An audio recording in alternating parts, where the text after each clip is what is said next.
Question है अक्रिस्टलीय पद को परिभाषित कीजिए।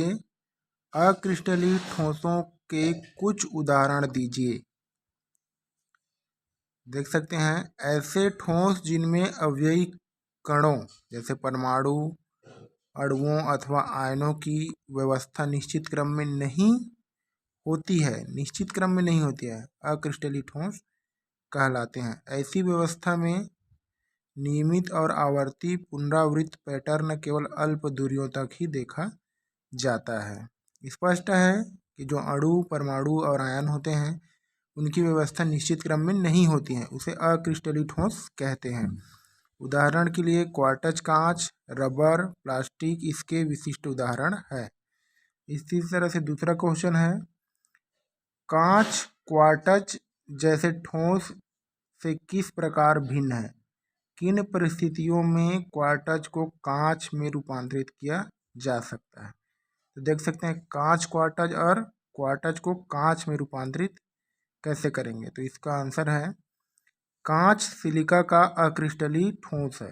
कांच जो है वो सिलिका का क्या है? अक्रिस्टलीय ठोस है जिसका गलनांक निश्चित नहीं होता है, गर्म करने पर मुलायम हो जाता है। क्वार्ट्ज सिलिका का क्रिस्टलीय ठोस है, मतलब जो क्वार्ट्ज होता है वो सिलिका का क्रिस्टलीय ठोस है।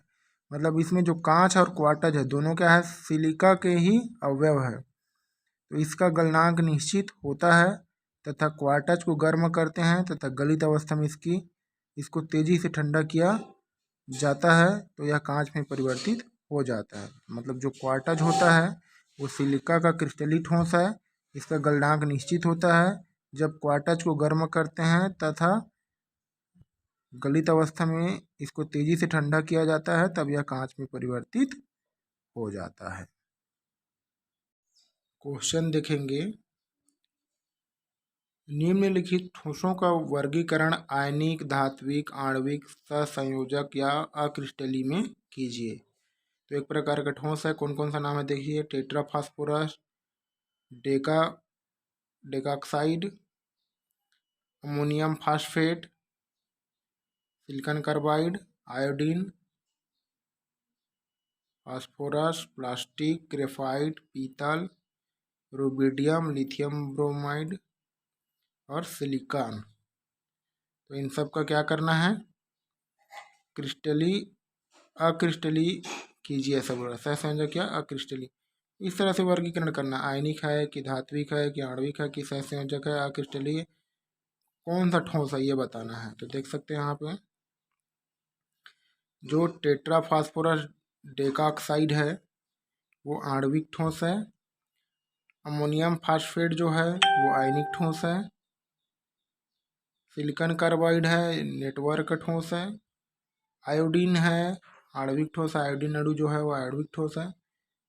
फास्फोरस अणु जो है आणविक ठोस है, अणु के रूप में तो आणविक ठोस, सीधी सीधी बात। प्लास्टिक है अक्रिस्टलीय ठोस है। ग्रेफाइट है सहसंयोजक ठोस है। पीतल है धात्विक ठोस है। रुबिडियम है धात्विक ठोस है। लिथियम ब्रोमाइड है आयनिक ठोस है। सिलिका है अक्रिस्टलीय ठोस। तो इस तरह से आप इसको बता सकते हैं। फिर आगे नेक्स्ट क्वेश्चन है यहाँ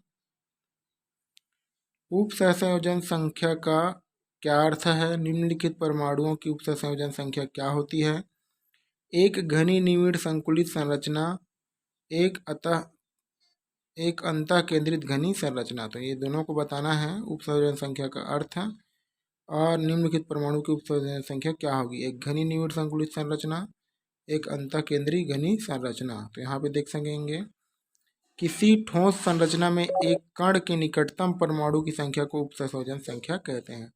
तो कोई ठोस संरचना है उसमें एक कण के निकट परमाणुओं की संख्या को उप सहसंयोजन संख्या कहते हैं। देख सकते हैं किसी ठोस संरचना में एक कण के निकटतम परमाणुओं की संख्या को उप सहसंयोजन संख्या कहते हैं। दूसरा है एक घनी निविड़ संकुलित संरचना में उप सहसंयोजन संख्या 12 होती है।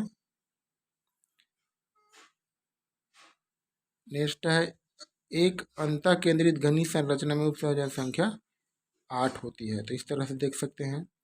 अब नेक्स्ट क्वेश्चन है क्वेश्चन नंबर 5।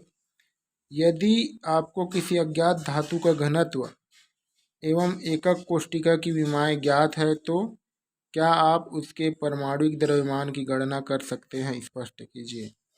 क्वेश्चन को एक बार और देख सकते हैं। यदि आपको किसी अज्ञात धातु का घनत्व एवं एकक कोष्टिका की विमाएं ज्ञात है तो क्या आप उसके परमाणुिक द्रव्यमान की गणना कर सकते हैं?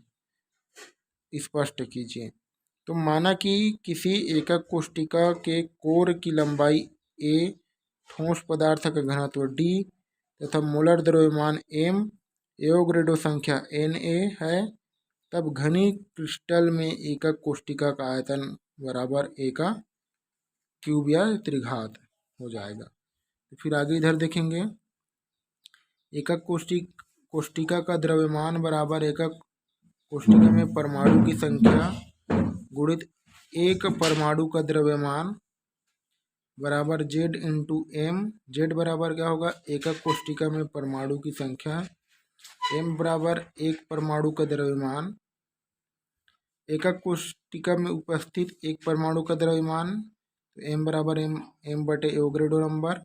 अब d बराबर क्या हो जाएगा? एकक कोष्टिका का द्रव्यमान बटे एकक कोष्टिका का आयतन। तो इस तरह से यहाँ पे लिख सकते हैं Z into M upon a cube या त्रिघात बराबर Z into M upon a cube या एवोगैड्रो नंबर के साथ इंटू करना है, इसको पूरा करना है। ठीक, फिर आगे नेक्स्ट है, इसमें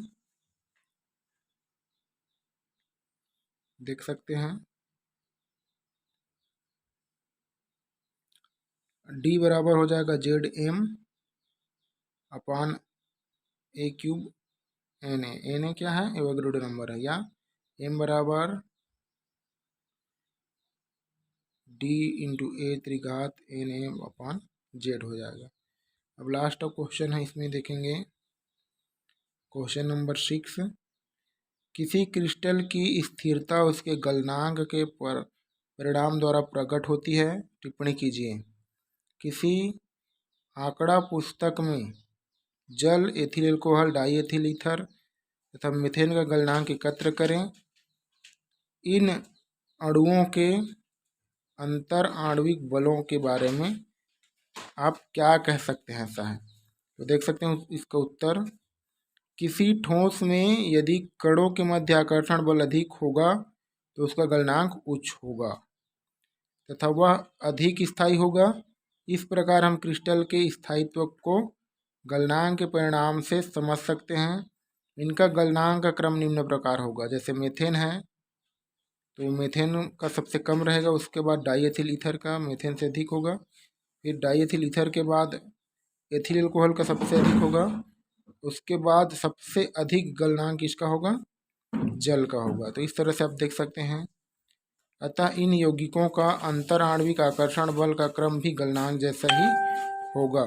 जल का अंतर आणविक आकर्षण बल प्रबल हाइड्रोजन बंध अधिक होने से इसका गलनांक भी उच्च होगा, जबकि मीथेन का अंतर आणविक आकर्षण बल दुर्बल वांडर वाल्स बल कम होने से इसका गलनांक भी कम होगा। तो इस तरह से आप इसका अध्ययन कर सकते हैं।